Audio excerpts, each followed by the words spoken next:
Se ha pasado pero bien, ¿verdad? Lo hemos pasado muy bien escuchándote y creo que has hecho un trabajazo. Lo cual no quiere decir que lo hayas agotado el tema.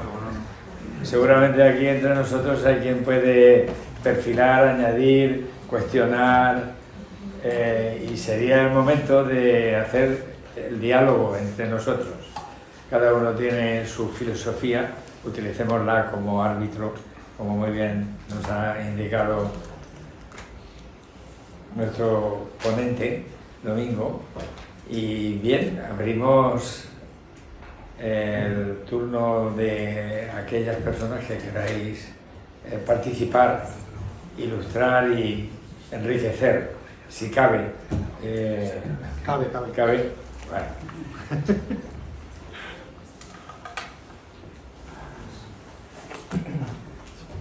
Adelante. Tendrías que decir muy claramente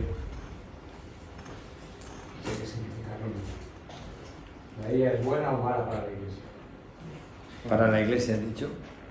¿La IA es buena o mala para la Iglesia? A ver, Eugenio es amiguete. Y es un genio de la informática, lo que pasa es que no lo cuenta.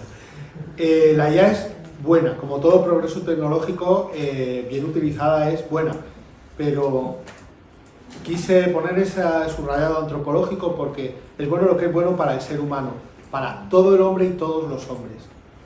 Todo el hombre incluye cuerpo, alma y espíritu, todas las dimensiones del ser humano y todos los hombres. Para que hablemos de bien común, tiene que ser bueno para todos y cada uno.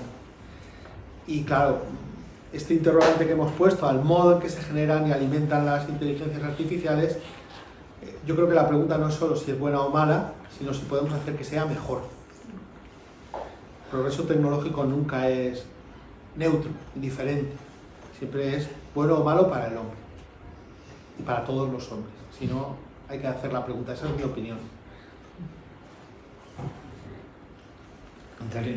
Yo lo que percibo, escuchando tanto como hemos escuchado y magníficamente, es que en este mundo de la inteligencia artificial que se llama el quinto o el sexto continente, ¿no?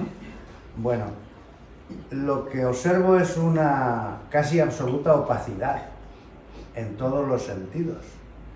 Es decir, todo lo que se vuelca, todos los datos, todos los sistemas, tú lo has dicho antes, una caja negra de los que dominan el tema de la inteligencia artificial y ahí no entran ni los estados. Entonces yo para mí es donde veo la gravedad, el reto y el peligro, porque ¿qué personas son las que utilizan esta fuerza tan poderosa? Para mí enseguida me descargo en la economía. Es decir, estamos hablando de mercado, de dinero y de tal, sobre todo. Pero claro, la vida humana y el mundo como lo tenemos actualmente es muy triste, ya lo has comentado tú al final, ¿no? Los detalles de la diferenciación, cada vez más diferencias de las personas y tal. Bueno, solamente quería expresar que me asusta la opacidad. Porque hasta a nivel personal, cuando tienes que echar mano de Amazon o cualquier otra cosa, no encuentras con quién hablar. Porque todos son a través de esto, a través del otro. Hasta incluso, yo qué sé, necesitas un problema de electricidad y bueno, pues para encontrar quien te atienda personalmente y comprenda tu dificultad, pues, es decir, pues eso quería manifestar la opacidad del sistema. Gracias, Antonio. De hecho, por eso he puesto el ejemplo de los estados, porque un amigo militar me contó que Google vendía su motor de búsqueda a los ejércitos y tal para que pudieran buscar en sus propias páginas, en su intranet, por así decirlo. Pues imaginaos que Google le vende al ejército español y que dice el ejército, dice el Ministerio de Economía, un paquete que ni el propio Estado sabe cómo está hecho. Es una caja negra que funciona, se vende tal cual, lo que decían antiguamente llave en mano, ¿verdad? Tú no tienes que tocarlo de dentro y te buscan tus propios sistemas. Y después tampoco sabes, no hay transparencia de por qué sale un resultado primero que otro. Ahora sí que han añadido, estos son los criterios que Google utiliza, de vez en cuando utilizamos publicidad. Pongo Google porque es, bueno, tal vez la inteligencia artificial más conocida, usada, la falta de transparencia es importante. Y yo creo que por eso os ponía el ejemplo de la filosofía, porque precisamente por la sede del diálogo, yo sé que a alguno a lo mejor la palabra de la teología le puede parecer insuficiente, pero no nos vale solo decir esto es tecnología y el progreso no hay quien lo pare. Eso, vamos, como humanos no lo podemos entender así. El progreso o es progreso humano o no es.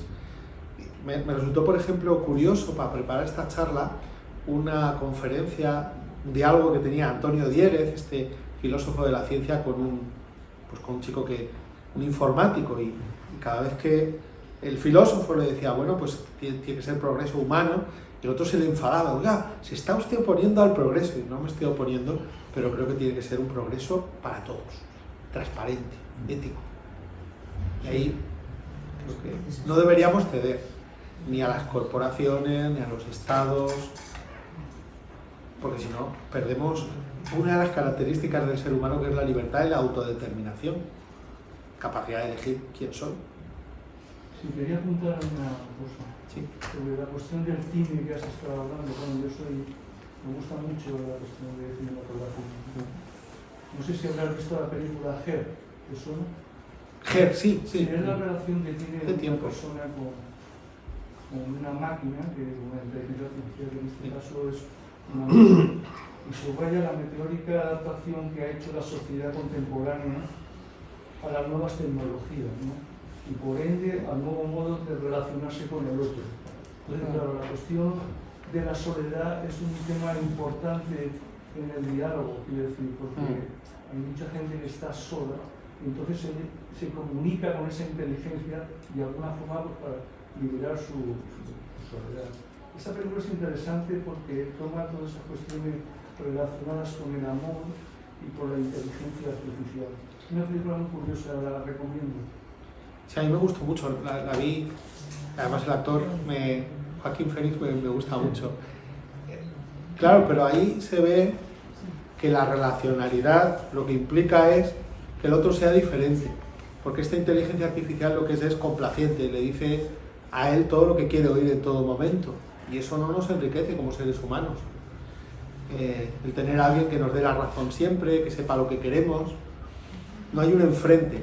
De hecho, yo sé que para quienes no están acostumbrados al lenguaje teológico, que yo utilice el libro del Génesis les puede parecer como una cosa descabellada, pero la antropología que hay en los primeros capítulos del Génesis tiene mucho que decir. Cuando se habla de la creación, el segundo relato de la creación de Eva, la palabra hebrea es kenegdo, que es el enfrente, ¿no?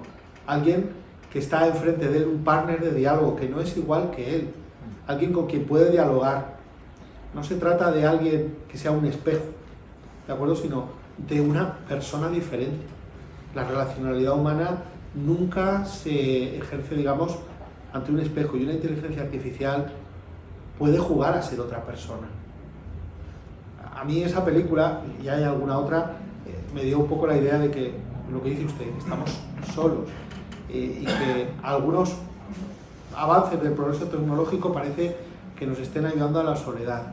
Una señora de la parroquia, conocida y querida, me decía, le he regalado a mi nieto unas gafas de visión aumentada, yo solo pienso en una cosa, que esto aumenta la soledad, me decía, porque estamos con nosotros mismos, ya no necesitamos de otro.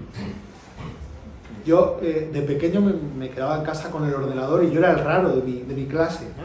Porque mis compañeros lo normal era que salieran a jugar al patio o a la calle, yo me quedaba en casa con el ordenador. Ahora con desolación contemplo que ya no soy el raro, que los niños son como yo, y eso me aterroriza. El tema de la soledad me parece que es muy pertinente, gracias. Don Joaquín. Sí.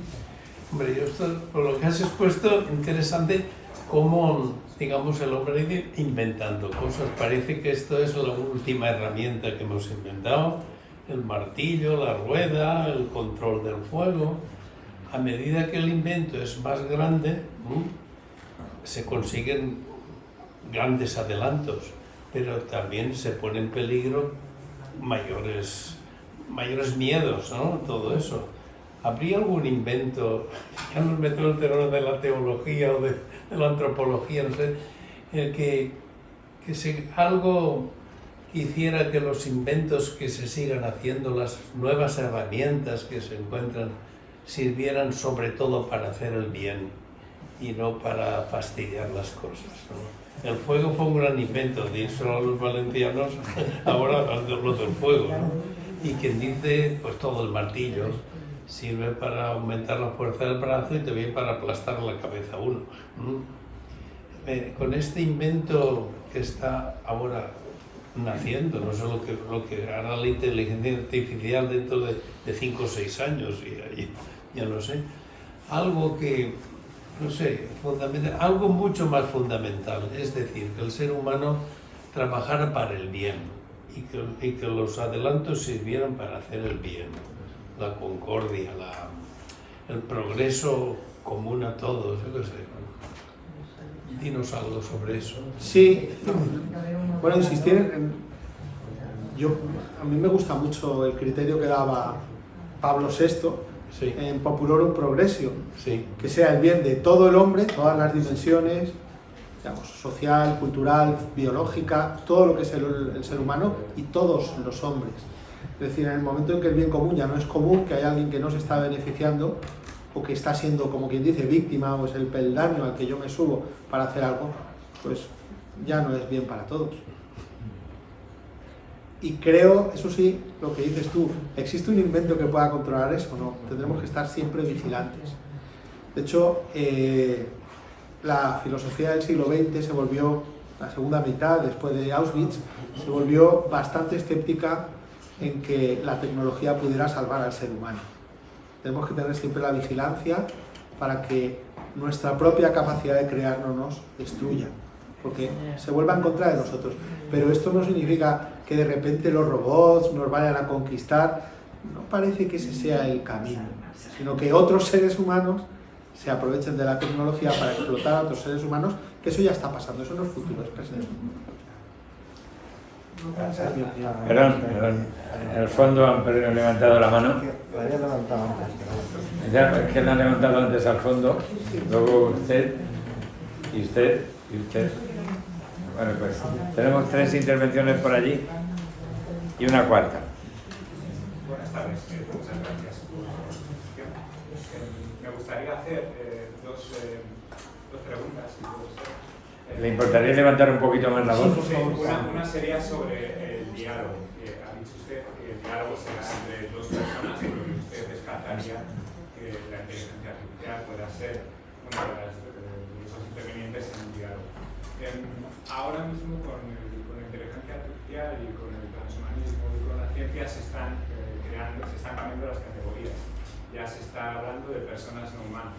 Entonces, personas no humanas se está intentando poner legalmente algunos de nuestros antepasados más cercanos, primates superiores, y también cuando cualitativamente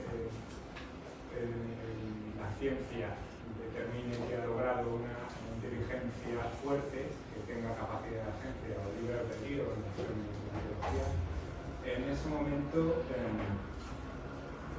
la teología dice que se podría realizar un diálogo entre una persona no humana y una persona humana. Lo estamos viendo todos los días, porque los animales han pasado ya a ser seres vivos, a ser seres sintientes. Cuanto más sintientes son, cuanto más sienten el dolor, más derechos tienen. Legalmente ya tienen estatus de miembro de una familia. Entonces, me gustaría saber qué dice la teología respecto a las personas no humanas. La segunda pregunta, si puede ser. Sí. Ha dicho que no le gusta el creacionismo. Cuando alguien, supongo que será por el ismo de la terminación de la palabra. Existe el diseño inteligente, que también es otra de las palabras que utilizan los teólogos cristianos. Pero me imagino que será porque la Iglesia evidentemente siempre intenta conciliar con la verdad, con lo que encuentra la ciencia. Pero claro, el evolucionismo, ¿cómo lo concilia la teología con los dogmas cristianos de la creación del mundo, de la nada, porque Parménides decía que nada viene de la nada. Entonces, en la ciencia tenemos el principio de conservación de la materia, el principio de conservación de la energía, y usted ha dicho que no le gusta el creacionismo. ¿Cómo concilian esas dos posturas? Le agradezco mucho las dos preguntas. Si no le importa, voy a empezar por la segunda y después voy a la primera, que es más difícil. Yo distingo entre creacionismo y fe en la creación. Creacionismo es convertir una afirmación religiosa en una teoría científica al nivel de la teoría de Darwin. Es decir, pues todos conocemos los debates de aquellas escuelas en las que ciertas corrientes fundamentalistas cristianas pedían que se señala el relato de la creación como alternativa o como explicación no complementaria, alternativa a las teorías científicas. Yo, como cristiano, católico y teólogo, no puedo admitir el creacionismo como teoría científica. La fe en la creación es una verdad religiosa. ¿Qué significa? Que dejamos a la ciencia el que nos diga cómo el mundo ha llegado a ser. Nuestra fe lo que nos dice es, o la convicción religiosa es, que al principio del mundo hay una voluntad. ¿Cómo se concilia eso? Pues en cada época de una forma diferente. Como bien ha dicho usted, sí es verdad que la teología siempre busca dialogar con la última teoría científica, que siempre es provisional. Es decir, hoy la evolución es, por supuesto, mucho más que una teoría, la evolución biológica es una teoría consolidada, pero evidentemente tampoco estamos solo en la teoría de Darwin, sino que hemos tenido que combinarlo con la genética, la epigenética, es decir, es una teoría enriquecida, pero básicamente las afirmaciones de Darwin permanecen. Bueno, pues es una frontera móvil y sabemos que una línea roja es nunca identificar lo que dice la Biblia, el libro del Génesis, con una teoría científica.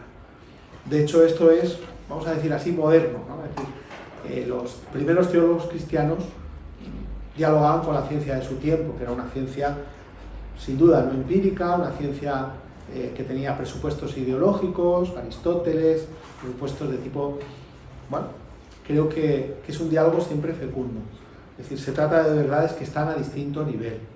Una afirmación religiosa, la fe en la creación, y una explicación científica que cada vez va cambiando, evidentemente. No sé si con esto le he respondido. Pero la creación de la nada y, sí. Y la ciencia. Usted citaba a Parménides. Evidentemente, este ha sido siempre el punto de diálogo, el punto de ruptura entre las filosofías, vamos a decir, platónicas, neoplatónicas, y eso, por ejemplo, Plotino, que es el primer gran filósofo después del nacimiento del cristianismo, dice: estos cristianos están pretendiendo que el mundo venga de la nada. Pues evidentemente es un escollo, es una afirmación de tipo religioso, no filosófico. Que una vez que uno asume, es decir, a mí me parece muy fecundo el ejemplo de Hannah Arendt, que ya no sé si se definía como creyente o no, pero el hecho de que el hombre fuera creado para ella era un principio de razonamiento. Decía, hay una novedad en el ser humano que no existe en ningún otro. La fe en la creación para ella, bueno, aunque creyera o no creyera, fue como un nuevo punto de partida. Evidentemente es una cuestión difícil, difícil. Yo no soy una apologeta, no voy a tratar de demostrarlo, pero quienes tenemos la convicción de que el mundo no viene, digamos, de la casualidad, ¿no?, sino de una voluntad, bueno, pues necesitamos dialogar con la ciencia y con las filosofías de cada época. ¿Diré que lo puedo demostrar? Creo que no lo puedo demostrar, no. Y de hecho, pues he proyectado en el título de un libro nuevas evidencias científicas. Los teólogos serios no se suelen creer esas evidencias científicas porque se sacan de él. Pero es como cuando alguien dice, este libro refuta a Dios. No, oiga, usted me dirá que desde esta teoría no se puede sostener el creacionismo, ¿de acuerdo? Por eso le digo que no cualquier ciencia, no cualquier forma de fe nos sirve para dialogar, porque en cuanto se excluye la posibilidad del otro, y evidentemente en ciertos niveles, claro, les ponía, por ejemplo, el libro de Paul Benedict Goeke, La cientificidad de la teología, él lo hace desde la filosofía analítica, ¿no? Que es, digamos, un poco así la más ajustada, la racionalidad más ajustada. Él dice que él cree que con esa filosofía sí puede dialogar la teología, pero evidentemente pues, en temas como la creación, la existencia del alma, pues existen distintas posturas. Perdón, me he enrollado un poco. Y sobre lo primero, ¿vale? La existencia de una inteligencia artificial fuerte pues me va a permitir usted, yo creo que es más un objeto de fe o de esperanza que de realidad. Solo, diría yo, los teóricos de la inteligencia artificial más osados, en el sentido de los que se atreven un poco más con el lenguaje mitológico, hablan de que sea posible. En cuanto a qué tendría que decir la teología de si son personas o no, pues yo no me puedo anticipar al futuro. Sí que sé que la teóloga que cité al principio, ella trataba de argumentar, Amherst, que los robots son personas. Yo personalmente, y cuando hablo de teología, es mi opinión personal o lo que yo puedo haber elaborado, se ve claramente que no soy experto ni soy informático, pero yo creo que un nivel de relacionalidad, de reconocer al otro como un tú diferente de mí, no lo van a llegar a tener las máquinas, al menos lo que yo me puedo representar, pero evidentemente la prudencia me hace decir, no lo sé. Sí. Pero la ciencia está trabajando, la ciencia está trabajando no ya en desestimar el concepto del alma o el concepto de la mente, sino el mismo concepto de libre albedrío lo está desestimando. Ya hay una teoría unificada de la conciencia de Chalmers. Por eso le decía que nos hace falta la filosofía. David Chalmers, me ha dicho usted David Chalmers, ¿verdad? David Chalmers es un filósofo y habla del problema de la conciencia, el problema fuerte de la conciencia. Es discutido, es decir, no todo el mundo admite la teoría de Chalmers. Es un tema que se está hablando. Filosofía de la mente pues es una de las puntas de lanza del diálogo filosófico de hoy. Claro, es decir, el problema de las otras mentes, de saber si los otros piensan o no, sigue siendo un problema filosófico bastante difícil de resolver hoy en día. Y yo no me atrevería a hacer una predicción.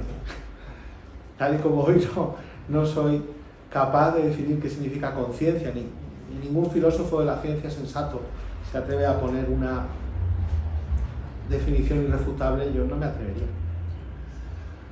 Vamos. Puede que no resulte satisfactorio, pero mi conocimiento llega hasta aquí. Son temas... Sí, complicados, sí. Ahí este señor tenía la palabra. Sí. Hola, buenas tardes. Una pregunta, bueno, dos pequeñas preguntas. ¿Cree la Iglesia que se podría manifestar Dios a través de la inteligencia artificial? Por ejemplo, a través de un diálogo mediante ChatGPT. ¿Pudiera hacer una manifestación? Bueno, le hago las dos preguntas. Primera, sí, la segunda ya está contestada. Entonces, o bien manifestarse a la hora de escribir, o bien que la persona cuando recibiera el mensaje en su cerebro, en su corazón, viera, interpretara o leyera otro mensaje que él creyera independientemente de lo que era. Eso por un lado. Y después, si la Iglesia, ahora las GPTs, el ChatGPT se entrena también, o sea, se puede. Vería con buenos ojos crear o entrenar un ChatGPT cristiano con valores cristianos. Empiezo por lo último.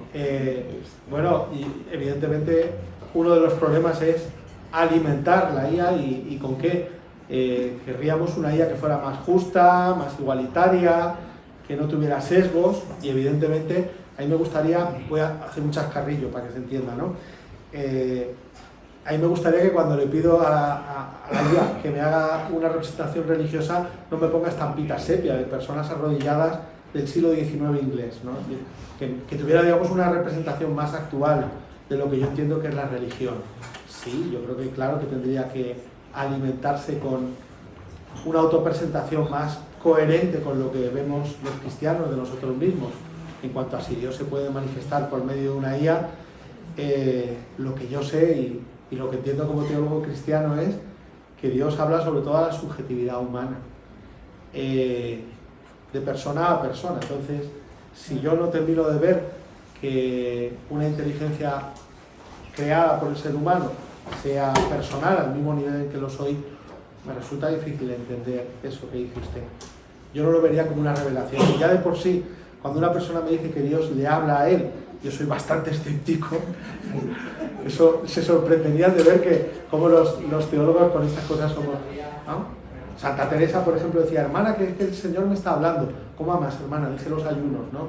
Que somos bastante prudentes en lo que significa Dios me habla o se comunica conmigo.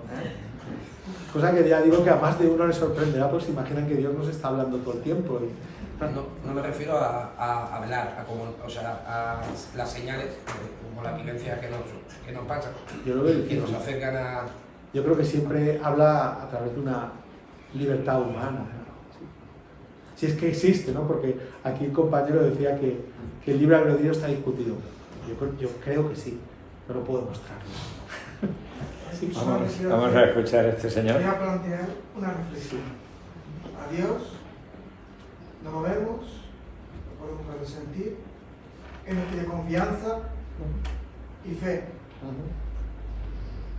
Una IA es una máquina que también nos pide confianza y fe. Nosotros estamos encerrados nosotros mismos con nuestras máquinas. Imaginaros que un día nos pregunta la máquina, ¿quieres tener fe? Y yo, si confío, le contesto, sí. Y él me plantea un texto. Y yo me lo leo y reflexiono. Y le contesto. Y él me plantea un reto. Que salga de mí y me fije en mi hermano, simplemente para que descubra al hermano. Y yo voy y siento algo. Me ha valido para que toque mi corazón, para que toque mi conciencia y me preocupe algo más de mí mismo. Yo voy a la máquina y escribo eso. La conciencia, la IA se sorprende esa respuesta. Lo mismo que se sorprende, esa IA se sorprende. Dios está dialogando conmigo. Con lo cual, esa IA, que puede ser fría, aprende de mí y yo aprendo de ella. Yo salgo de mí y ayudo a mi hermano que salga de sí mismo. Con lo cual, hay una comunión, hay una confianza, hay una fe, hay una preocupación de todos, en concordia, hacia arriba. Eso era. Sí. Bueno, puedo ayudar. ¿Puedo añadir una cosita pequeña? Brevísima. Quedan dos personas pues que... callo, pero... Usted y... Creo que... Ay, perdón. Y queda la chica antes. Solo callo. Bueno, pues yo creo que hablaba de lo que hablas tú, es la relacionalidad, ¿no? Estamos hablando de lo mismo, el tú a tú, y es como Dios, nosotros somos un tú de Dios, entonces también es esa relacionalidad. Y luego quería simplemente decir, en cuanto a lo que hablas de transparencia y ética, que la IA siempre será transparente o ética cuando las personas que los manejen sean transparentes y Hablan por allí y hablan allí y en principio daríamos por terminado el diálogo. En principio, si no hubiera alguna cuestión que se suscitara especial. ¿Tiene la palabra? Yo me gustaría saber bueno, eso lo voy a hacer cuando pueda. Me habéis pedido, por ejemplo, a ChatGPT,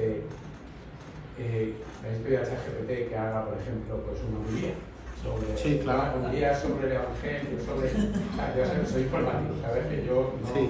De lo que primero lo habéis pedido, Sí, ¿cómo claro. lo ha hecho? Y seríamos capaces de diferenciarlo de un Pero prometo que nunca he pronunciado una homilía escrita por ChatGPT. Puedo decirlo, ¿eh? Pero claro, claro. Además es que es bastante fácil de explicar, como ha dicho el compañero, en qué sentido te puede ayudar una IA a encontrar una respuesta de Dios. El cristianismo es una religión revelada, es decir, que tiene una serie de contenidos, de Entonces, evidentemente, un sistema con un corpus de textos tan impresionante como ChatGPT, claro que te puede construir frases teológicas sensatas. Yo le pedí que me diera el guión de esta charla y estaba bien, o sea, estaba interesante, pero evidentemente yo soy consciente también, por lo que preguntaba el compañero del fondo, que algunas de las afirmaciones que yo hago como teólogo tienen que ver, de cierta manera, son postulados filosóficos. Es decir, yo no quiero renunciar a la singularidad de la persona. En este sentido soy como un poco kantiano. Es decir, yo quiero sostener que existe la libertad, aunque es verdad que haya condicionantes, pero creo que solo tendré un mundo humano si existe la libertad de la creatividad. ¿Que me podrá ayudar una máquina? Seguramente sí, pero yo quiero querer ser libre, aunque sea difícil. Y por eso creo que siempre necesitamos la filosofía. ¿Qué filosofía? Pues ya lo hablamos, ¿no? Pero decir un lenguaje en el que yo me pueda entender con quien no comparta mis creencias. Entonces, separaré lo que conozco por fe y lo que es. Nos queda una última pregunta que la tiene aquella chica. ¿No tenía usted? ¿No había levantado usted la mano? Me ha parecido. Yo gesticulo un montón, entonces... También es amiga, así que es poco amiga. Bien, pues no sé si Domingo quisiera sintetizar, poner punto final a este encuentro de esta noche. Si les parece bien, terminamos ya. Nada, yo quería darles las gracias porque con tantas cosas que hay que hacer, bueno, pues echar aquí hora y media pues escuchando a un señor hablando de teología e inteligencia artificial, pues tiene su mérito. Quiero dar las gracias porque yo creo que las preguntas, se trata de una cuestión muy abierta y para mí, que ya digo que no soy ingeniero, ni siquiera soy un filósofo, sino un teólogo y mi especialidad es la teología trinitaria, así que imagínense, hay una serie de retos que todavía no están respondidos, pero creo que dependerá también de cómo lo respondamos, cuál sea nuestro futuro. Yo pediría siempre que fuera un futuro humano, digno de cada hombre y mujer, de todos y de todo el hombre. Muchas gracias. Muchas gracias, Domingo.